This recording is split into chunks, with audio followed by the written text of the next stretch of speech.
Warahmatullahi wabarakatuh. Saya lanjutkan ya untuk video pembelajaran di pertemuan ke-1 sebenarnya ini ya.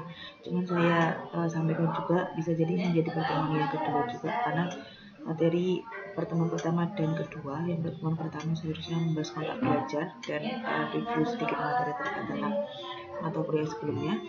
Dan materi kedua ini saya sampaikan materi langsung yang berkaitan dengan mata kuliah kita, hukum acara tata usaha negara atau hukum acara pengadilan tata usaha negara.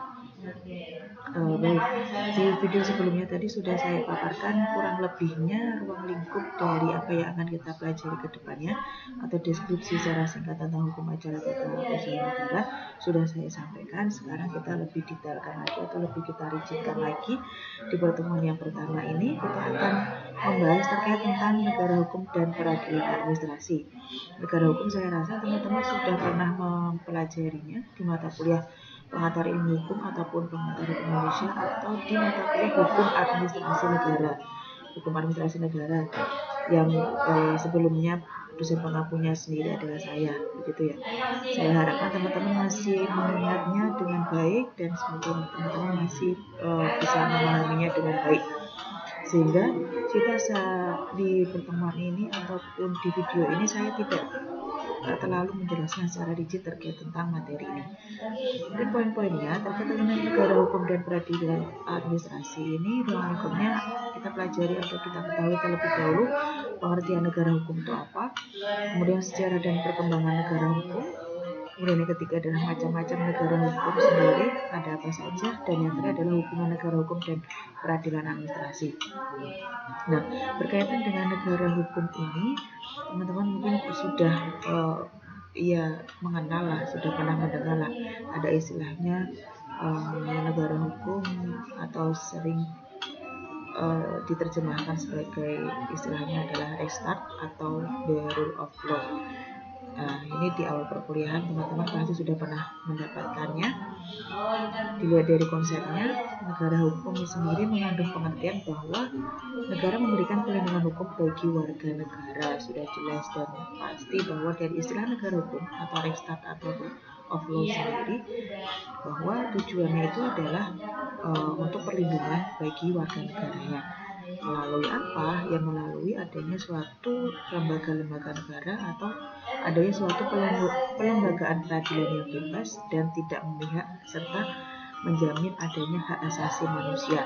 Itu yang lebih ditekankan, bahwa kita tahu untuk sistem pengadilan di negara kita sendiri itu adalah bebas dan mandiri, tidak diintervensi oleh pihak manapun, sehingga diharapkan dapat memberikan perlindungan seluas-luasnya bagi masyarakat dengan tetap mengedepankan adanya prinsip hak asasi manusia.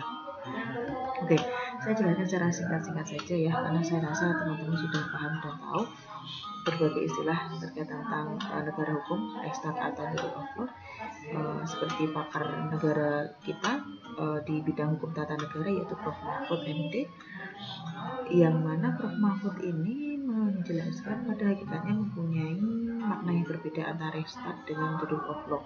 Apa yang membedakan di sini, bahwa istilah restart itu banyak dianut oleh negara Eropa kontinental, bertumbuh pada sistem civil law, sedangkan the rule of law banyak dikembangkan di negara-negara Anglo-Saxon yang bertumbuh pada common law. Nah, di sini pembedaannya adalah bahwa civil law itu lebih menitikberatkan pada hukum administrasinya, sedangkan kalau common law itu lebih menitikberatkan kepada judicialnya atau lebih kepada hukum pidananya. Nah, itu yang membedakan antara restart dengan the rule of law versi dari Prof. Mahfud MD. Jadi kalau kita membahas tentang administrasi negara atau hukum administrasi negara, berarti itu erat kaitannya dengan negara atau identik dengan sistem common law, identik dengan sistem civil law gitu. Nah, kalau kita membahas tentang ranahnya lebih ke peradilan pidana atau umum, ranahnya lebih ke common law atau menitik beratkan kepada judicial. Nah, klasifikasi negara hukum, kita perlu melihat bahwa kita harus melihat fungsi dan tujuan negara klasik, fungsi dan tujuan negara modern. Nah, ini mungkin teman-teman sambil kita nostalgia, dulu pernah kita membahas atau mendiskusikan terkait tentang negara hukum klasik dan negara hukum modern di mata kuliah hukum administrasi negara, begitu ya. Semoga teman-teman ingat ketika itu saya memberikan paparan pemateri untuk mendiskusikan ada beberapa masing kelompok yang membahas tentang negara hukum klasik dan negara hukum modern. Ya, makanya dari itu saya tidak perlu menjelaskan secara detail, langsung saja bahwa berkaitan dengan negara hukum atau ada istilahnya dari sini, dua istilah tersebut, civil law, common law atau restart ataupun the rule of law. Kita harus membedakan, kita juga harus melihat dan kita juga harus tahu bahwa mengemukakan istilah-istilah tersebut atau tiga istilah tersebut itu kita perlu tahu mendefinisikan juga, bahwa ada pun juga pendapat yang menambahkan ada juga istilahnya demokrasi Islam dan ada juga istilahnya konsep negara hukum Pancasila selain dari ketiga istilah tersebut. Namun ini saya rasa di mata kuliah sebelumnya sudah pernah diajarkan begitu ya, bahwa kalau untuk konsep demokrasi Islam itu konsep negara hukum yang pada umumnya diterapkan di negara-negara Islam, untuk membedakannya begitu ya. Nah, kemudian untuk restart itu sendiri konsep negara hukum yang diterapkan di negara-negara Eropa kontinental seperti misalkan di Belanda, Jerman, dan Prancis, itu penerapan sistem negara hukum yang dikenal dengan sistem negara hukum restart. Nah, kemudian ada yang ketiga adalah sistem negara hukum rule of law. Rule of law sendiri ini merupakan konsep negara hukum yang diterapkan di negara-negara Anglo-Saxon. Anglo-Saxon itu bisa negara yang mana di negara Inggris, kemudian di negara Amerika Serikat, the rule of law. Kemudian ada juga negara hukum dan mana sistem hukumnya dikenal dengan namanya adalah social legality.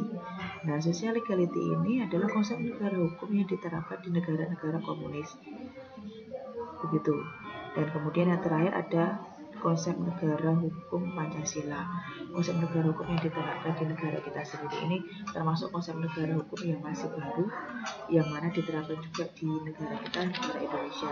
Ini silahkan teman-teman kembali mungkin membaca lagi di mata kuliah hukum administrasi negara. Kala itu kita mendiskusikan terkait tentang 5 konsep negara hukum ini, kalau tidak salah seperti itu, sehingga tidak perlu saya jelaskan lebih detail kembali. Nah, ini yang saya sampaikan tadi terkait dengan di 5 negara, 5 konsep negara hukum menurut Muhammad Tahir Azhari. 5 konsep negara hukum menurut Tahir Azhari: konsep demokrasi Islam, konsep restart, the rule of law, social legality, dan negara hukum Pancasila. Oke, lanjut. Kemudian ini definisi dari beberapa konsep negara hukum tadi, silahkan dibaca lebih lanjut, tidak perlu saya sampaikan. Oke, kemudian negara hukum yang saya mungkin akan lebih detailkan di sini adalah negara hukum dan peradilan administrasi. Bagaimana keterkaitan antara dua hal tersebut, negara hukum dan peradilan administrasi. Negara hukum yang kita tahu bahwa konsepnya ada beberapa macam, ada beberapa konsep yang dipakai di beberapa negara. Nah, salah satu prinsip dalam negara hukum atau istilahnya restart itu adalah Democratic Head van Bestuur, atau pemerintahan berdasarkan kepada peraturan perundang-undangan. Jelas ya, negara hukum, negara yang mengacu pada peraturan perundang-undangan yang ada. Ketika negara tersebut bisa menjalankan atau melaksanakan kewenangan yang berdasarkan kepada peraturan yang ada. Jadi ada batasan negara bisa menjalankan kewenangan atau pemerintahannya sebagaimana diatur di dalam peraturan perundang-undangan. Nah, ini salah satu prinsip di negara kita atau negara hukum. Kemudian dalam hal pemerintah melakukan perbuatan melawan hukum, unreformatic head over head state, maka tugas peradilan administrasi yang akan memeriksa dan mengadili hal tersebut. Nah, maksud dari sini adalah ketika pemerintah melakukan perbuatan melawan hukum, nah objek dari mata kuliah kita ini adalah pemerintah. mata kuliah hukum acara peradilan tata usaha negara terhadap kelakuan atau perbuatan melawan hukum atau suatu tindakan hukum yang melanggar yang dilakukan oleh pemerintah, maka peradilan administrasi lah yang berwenang untuk menguji atau untuk memeriksa perkara tersebut. Begitu sistem peradilan administrasi, sehingga peradilan yang mana mengatur tentang perbuatan hukum yang dilakukan oleh pemerintah. Ketika pemerintah melanggar, maka diadililah di peradilan administrasi ini. Itu jelas ya. Kemudian lebih lanjut, sekalipun dimungkinkan kepada pemerintah untuk melakukan kebebasan bertindak dalam rangka mewujudkan kesejahteraan, akan tetapi pemerintah tetap harus memperhatikan rambu-rambu asas-asas umum pemerintahan yang baik. Nah, ini juga di hukum administrasi negara, teman-teman sudah mengenal berbagai macam asas-asas umum pemerintahan yang baik. Asas akuntabilitas, asas kebebasan bertindak, asas asas berkelakuan baik, dan kemudian asas-asas lainnya, yang mana asas-asas tersebut itu membatasi perilaku atau kewenangan yang dilakukan oleh pemerintah. Jadi ketika pemerintah itu dirasa melanggar hukum administrasi, maka pemerintah itu pun juga salah satu alasan pihak atau pejabat pemerintah tersebut dapat diperiksa atau diadili di ranah pengadilan tata usaha negara. Salah satunya adalah pejabat tersebut melanggar asas-asas umum pemerintahan yang baik. Kalau tidak salah ada 13 asas yang pokok yang mana harus diemban atau harus dijalankan oleh pemerintah itu sendiri. Silahkan dibaca untuk asas-asasnya tersebut yang sebelumnya sudah pernah saya sampaikan. Nah, maka dari itu berbeda dengan sistem hukum di negara Anglo-Saxon yang tidak mengenal peradilan administrasi. Hal ini dikarenakan karena prinsipnya equality before the law, baik posisi pemerintah maupun masyarakat. Di mana ada masalah, maka di situ ada hukum. Jadi ada hal-hal yang harus diperiksa dan diuji terlebih dahulu kebenarannya. Fakta-fakta real yang ada harus diuji dulu, bagaimana apakah itu benar mengarah membuktikan pada pelaku, maka hukum baru bisa diberikan suatu tindak pidana misalkan ya. Itu harus benar-benar jelas perbuatan hukumnya seperti apa, harus ada fakta real yang mendukung untuk membuktikan bahwa seseorang bisa dikatakan dia melakukan suatu tindak pidana. Kemudian negara hukum didasarkan pada pandangan hidupnya sendiri, yaitu Pancasila. Konsep negara hukum Indonesia dirumuskan sebagai negara kesejahteraan berdasarkan pembukaan Undang-Undang Dasar 45 alinea keempat dan pidato Soekarno pada sidang BPUPKI tanggal 1 Juni 1945. Sebelum mengakhiri, mungkin saya akan simpulkan atau saya akan menjelaskan inti dari apa yang menjadi materi pokok dalam pembelajaran kali ini, bahwa yang saya sampaikan tadi, konsep negara hukum kita ada 5 konsep negara hukum yang teman-teman bisa pahami dan bisa baca kembali. Kemudian yang kedua adalah kita lebih detail mempelajari tentang negara hukum dan negara administrasi itu seperti apa, atau peradilan administrasi seperti itu apa. Ya, jadi terkait tentang konsep negara hukum itu tadi, seperti pada yang saya sampaikan tadi terkait tentang konsep restart, the rule of law, kemudian ada konsep negara Pancasila dan lain sebagainya, bahwa dari konsep restart ini bertumbuh pada adanya sistem kontinental yang disebut juga dengan civil law atau common law. Ya, walaupun kita bisa membedakan bagaimana sistem civil law itu lebih mengedepankan kepada proses peradilan secara administratif, sedangkan atau common law itu lebih kepada